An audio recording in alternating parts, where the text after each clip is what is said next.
Welcome back everyone to Ninja Panda U. This is JT, and today what we're going to do is go over loops and clones. Best way to kind of play around with clones and understand what's going on is just putting them in a loop and letting it just spawn forever. We'll put some limits actually because we don't want to crash the browser or anything, but this is a great way to kind of dive in and learn what loops are and how we can kind of play around with them. We're going to focus on the control blocks, and you have a bunch. You have one that says wait for 1 second, and it literally is a timer. It just will wait. Let me grab my starter, wait for a second, and then you can do something. So I'll go back and just say hello, just so then you could kind of tell what's happening, and then it did that. Now, if I didn't have this 1 second, and clicked it, it would do it right away. So there you go, right? Pretty quick to understand that what wait does. It just waits that many seconds before it does the next line of code. All right, so now going back down here, we have our repeat block and our forever block. Now these two are the main loops that we'll use. Actually, say the main ones because there are these two down here, wait until and repeat until, but we'll work on those afterwards. So forever just means it will always run the code that's inside of this over and over and over again. So for example, let's say I take this out, I go here, and it's like, okay, wait 1 second and then say hello. Cool. It'll say hello, and then it'll say hello again, but this is probably a bad example because you could barely tell if like it's printing because it's printing right on top of each other. So we would have to kind of add something else in so you know it's moving around.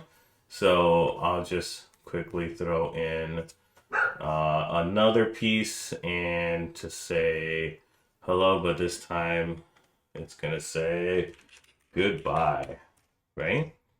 So you get to say hello, goodbye, hello, goodbye, hello, goodbye, and so forth. So it's going to go through and keep running over and over and over and over again.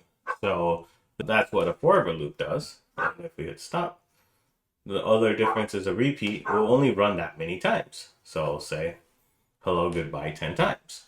And that just looks like this, right? There we go. Move this forever out of there. And then we'll just change it to 5. Right? So it'll loop 5 times. So that's the second hello, third hello, fourth hello, and fifth hello. And that's it. And it'll stop at whatever the last statement is. In this case, you could have it run whatever happens after that loop and keep going with your code. So now we could say, think for 2 seconds right at the end. Right? So it kind of just loops through and it's just doing this process where you gotta loop, it's going 5 times, say hello, wait a second, and then goodbye. And eventually you'll go to where you just saw it say for 2 seconds. And it just keeps going down until there's no blocks left. And that would be the last statement. So that's kind of like the difference between repeating and forever, right? You will use both based on your game logic. But today we're just going to talk about clones. So we're going to make more than one clone of our cat here. So let's go ahead. I'm just going to trash this for right now. And same here. And we're going to look for clone. And so let's keep going. There we go. I don't know why it's slowing down for me. We are gonna grab right here where it says create a clone, and it's in the control section towards the bottom, and it's create a clone of myself. All right, so when I click this, it'll create a clone. Let's go ahead and just throw that in there and hit the play, and it made a clone of myself. However, it made the clone, but it's on top of itself. So if I actually drag this out, you'll see that you have 2, right? But it's creating the clone in that one spot. So makes it a little bit hard to understand, hey, did this actually work? So what we're going to do is go up to its motion and change the position of it. So we're just going to say we're going to change the X position by 10. And when you do it, you'll see, oh, look, it did get made, right? So let's see, how big is this sprite? So let's go into costumes and let's take a look. It is 96 by 101. So 101. So we could probably just say 100. Let's see. Well, let's do 110. And then, cool. You'll get a little bit of a space, but now you know it's printing and doing its thing. So that's how we create a clone real quickly. Now, the thing is, if you added this to a loop, let's go back into our control and say, hey, we want to do this 10 times. You can have it where all of a sudden it just keeps creating it. However, they all go off the screen. So we want to, you probably don't want to do all of them like that. So, oh, let's grab our guy. Okay, let's put him here. And I'm going to change this back to like 50 just for the time being so we could see it. And there you go, right? It's kind of filling in and placing your clones everywhere. So it's kind of a cool way to create a game where, like, let's say you have something that you wanted to randomly pop up and you have to click to destroy or anything like that. You can make a game mechanic out of this. So what we're going to do is let's bind it to this area here. So one quick way that I do this with is I grab my sprite and I put it up here and I look at the X and Y. So this X says minus 188 and 130. And this is only for me to understand how I want to position this. So I took apart the repeat for now because we don't want to use it. And I'm just going to have it go to this position, right? So if I hit this, it's going to go to 1 and 31, which is right there, 1 and 31. So if I go back up here, I have minus 193 and 133. Okay, cool. So let's just say minus 200 and 133. Okay. Now if I place this down here and hit play, it will take me up to this corner. See how like now it's being chopped off, right? So probably let's just do minus 190. And there we go. Maybe we do 125. So it brings it down. So Y, if we did 0 for Y, this is a good way to understand like where everything is, right? So if you look at an axis of like your XY, 0, 0 is the center. And then you could kind of move this and you understand which way is negative and which way is positive, right? So it's a good way for you to just have an idea of like, okay, you know your area you can play with in the game. So once you have that, then you can create the ability to randomly generate a number and have it move to that number. So now that we have that, I'm just going to go ahead and scroll down and we are going to, where are you? Right here. Let's see. Where there is pick random right here. You could do this. There's many ways to do this. So we're going to do it the simplest way right now, which is pick a random number between one number and another. So in this case, if we're doing X, we want to pick a number from like 190 to 200, right? So minus 190 to 200. And I'm going to add a comment here. So right click, add a comment. And we're just going to keep this up here right now. And we are setting our range for X. So we can randomly pick a number in between them, right?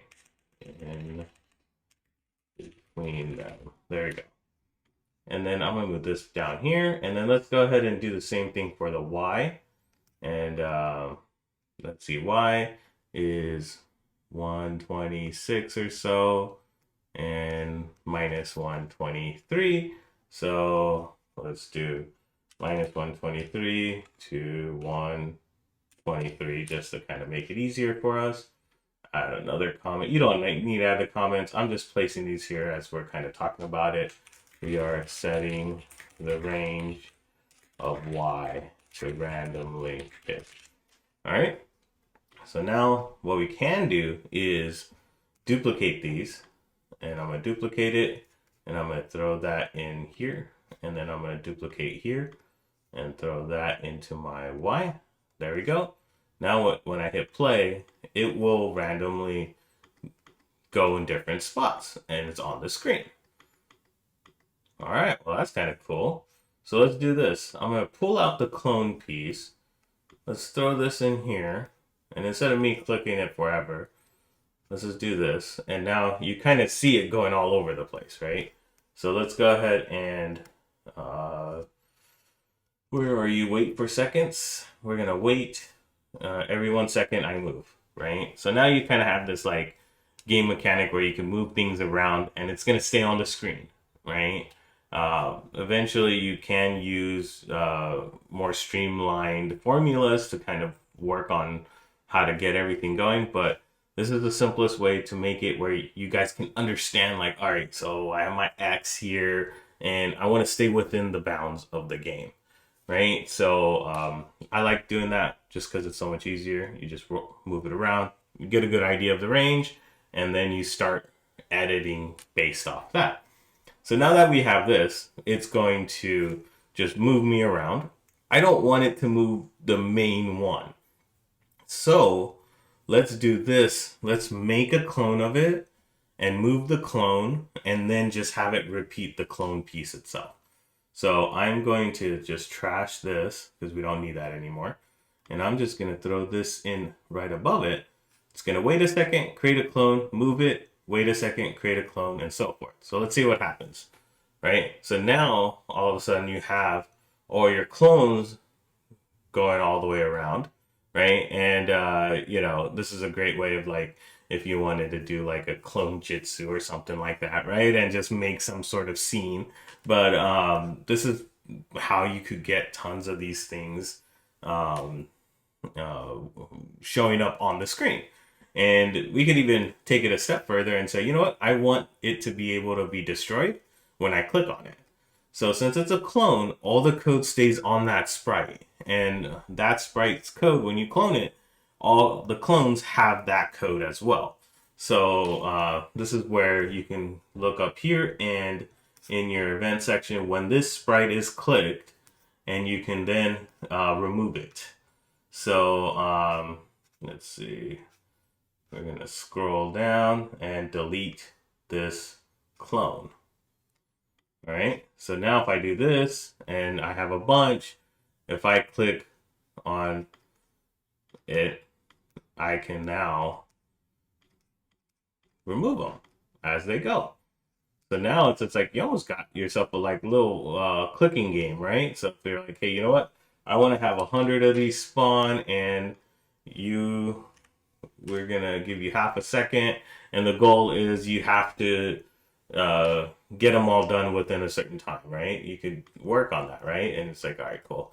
I'm clicking, clicking, clicking, clicking, clicking, clicking, and so forth, right? And you kind of have where you get to, oh, it's going a lot faster. And for some reason, it's not letting me click them all.